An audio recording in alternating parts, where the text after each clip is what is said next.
तो दरअसल बिहार का चुनाव हर लिहाज से दिलचस्प है, जहां यूपी के सत्ताधीशों की भी एक अलग जंग देखने को मिल रही है। ये एक अलग जंग है जो बिहार में नजर आ रही है। एनडीए इंडिया का प्रचार यूपी में 27 की तैयारी का माध्यम बन गया है। योगी आदित्यनाथ और अखिलेश यादव एक दूसरे पर जमकर हमलावर हैं। जुबानी जंग नए लेवल पर है और ऐसा इसलिए क्योंकि लखनऊ की मंजिल तक पहुंचने के लिए इस बार बिहार से पार पाना होगा और ये दोनों ही धुरंधर इस बात को बखूबी समझते हैं। आपको हम दिखाते हैं अखिलेश यादव की बिहार फाइल्स।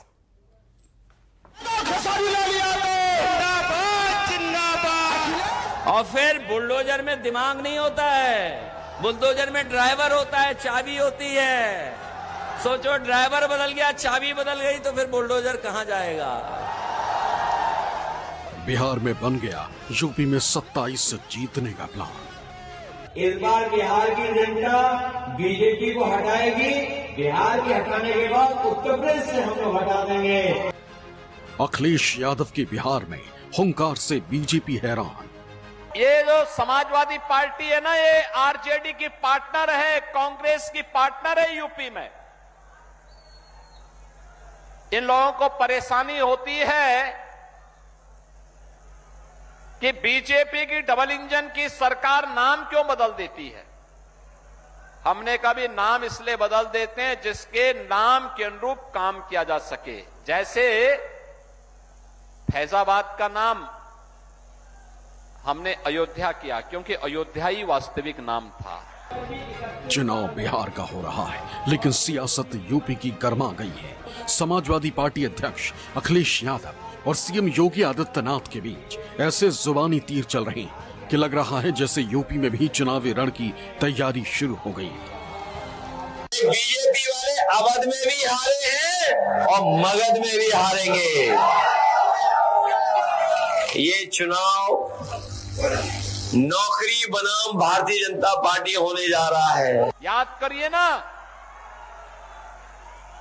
कांग्रेस, सपा, आरजेडी जब राम मंदिर का विरोध कर रही थी तब भी राम भक्त एक ही नारा लगाते थे, राम लला हम आएंगे मंदिर,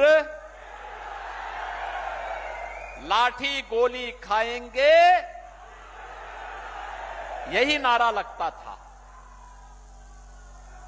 कांग्रेस ने सुप्रीम कोर्ट में क्या कहा राम हुए ही नहीं, यानी जैसे कांग्रेस का ही खानदान पैदा हुआ है, बाकी और हुए ही नहीं। अखिलेश यादव बिहार में महागठबंधन उम्मीदवारों के समर्थन में ताबड़तोड़ प्रचार कर रहे हैं। पहले चरण के चुनाव से पहले अखिलेश यादव ने 15 से ज्यादा रैलियां की और इन रैलियों में जो जन सैलाब उमड़ा है उसने एनडीए की मुश्किलें बढ़ा दी। तेजस्वी मुख्यमंत्री बनेंगे तो नई उम्र के मुख्यमंत्री हैं, नौजवान हैं, नई सोच के हैं। हमारे यहाँ एक रंग वाले मुख्यमंत्री, एक रंगी मुख्यमंत्री। हम लोग नौजवानों को लैपटॉप दे रहे थे और लैपटॉप इसलिए दे रहे थे कि जिससे वो अपना पढ़ाई लिखाई कर ले, दुनिया से जुड़ करके जानकारी हासिल कर ले, तो रोजगार कर ले, नौकरी कर ले। लेकिन वही एक रंगी मुख्यमंत्री बने तो उन्होंने लैपटॉप बंद कर दिया, लैपटॉप नहीं दे रहे। अखिलेश यादव जिस तरह बीजेपी और सीएम योगी पर हमलावर है, उससे सवाल उठ रहे हैं कि क्या बिहार से अखिलेश यादव यूपी में 27 के लिए सियासी बिसात बिछाने की तैयारी में। अखिलेश ने अब तक जितनी भी रैलियां बिहार में की उनमें से ज्यादातर सीवान, सारण, कैमूर, रोहतास जिलों की सीटें शामिल हैं। ये जिले यूपी के पूर्वांचल से सटे। इन इलाकों में अखिलेश यादव जहां भी प्रचार के लिए गए, सीएम योगी पर जोरदार हमला बोला। योगी जी की किसी बात में भरोसा मत करना, योगी होकर के झूठ बोलते हैं। आज देश के सामने 1% लोगों पर 62% वेल्थ बढ़ी है। सोचिए आप, पिछले कई वर्षों में 1% लोगों पे 62% वेल्थ बढ़ना, तो सोचिए उत्तर प्रदेश के गरीब के लोगों का क्या हाल होगा। और किसान के लिए जो खाद न दे पा रहे हैं, उनकी पैदावार की कीमत न दे पा रहे हो, नौजवान को नौकरी न दे पा रहे हो, वो किस मुंह वोट मांगने आ रहे हैं। अखिलेश के इन तेवरों से साफ है कि उन्होंने बिहार चुनाव के रास्ते यूपी को भी साधने का प्लान तैयार कर लिया है, क्योंकि यूपी के पूर्वांचल और बिहार के पश्चिमी इलाकों का रहन सहन और सामाजिक ताना बाना भी करीब करीब एक जैसा है।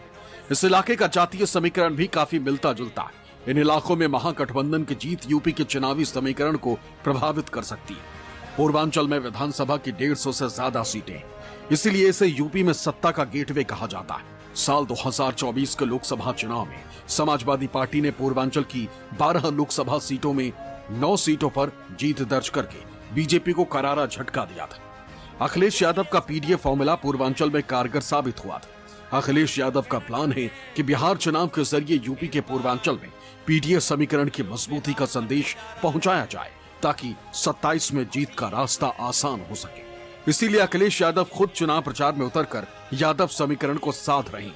बिहार में यादव मुस्लिम समीकरण चुनाव में अहम रोल निभाता है और इसे आरजेडी का परंपरागत वोट बैंक माना जाता है। तो दरअसल बिहार चुनाव का यूपी में असर हो सकता है, सीधी सीधी इसकी लड़ाई है, आपको हम दिखाते हैं। आखिर क्या ये रिश्ता है यूपी बिहार का? तो ये रिश्ता है पूर्वांचल से, जो जुड़ता है पूर्वांचल से सटे बिहार के 8 जिले कुल मिलाकर के, जिसमें चंदौली, कुशीनगर, गाजीपुर, देवरिया, बलिया, सोनभद्र ऐसे तमाम जिले आते हैं। और इन जिलों में जो पड़ने वाली लगभग 20 विधानसभा की सीटें हैं वो यूपी से सटी हुई हैं बिहार की, जिसमें गोपालगंज, भोजपुर, बक्सर, कैमूर, सीवान, सारण ऐसी कुल 20 विधानसभा की सीटें हैं यूपी से जुड़ी हुई। तो बिहार से यूपी का एक और कनेक्शन भी नजर आता है, और ये कनेक्शन ये है कि बिहार के लोग स्वास्थ्य शिक्षा के लिए पूर्वांचल आते हैं। यह भी अपने आप में एक कनेक्शन है। यहां तक कि बिहार के लोगों का पूर्वांचल में इनकी रिश्तेदारी भी होती है, और यह भी जोड़ता है यूपी को बिहार से। और पूर्वांचल में बिहार के नतीजों का जातीय प्रभाव यह भी तय है, और इसलिए 27 को 25 में साधने के प्लान पर अखिलेश यादव जमकर मेहनत कर रहे हैं। अब पीडीए समीकरण क्या है पूर्वांचल में, यह भी जल्दी से आपको दिखा देते हैं क्यों यह मेहनत हो रही है। तो यादव 13 से 14%, मुस्लिम 17 से 18% और दलित समुदाय 20 से 21%। अब ये देख लीजिए कुल मिलाकर के यही जो समीकरण है वो दरअसल इसके पीछे कारण है जोर लगाने का अखिलेश यादव की, और इसलिए अखिलेश पूरी ताकत झोंके हुए हैं, क्योंकि नतीजे पक्ष में आए तो इसका असर 27 में दिखना तय है। और अब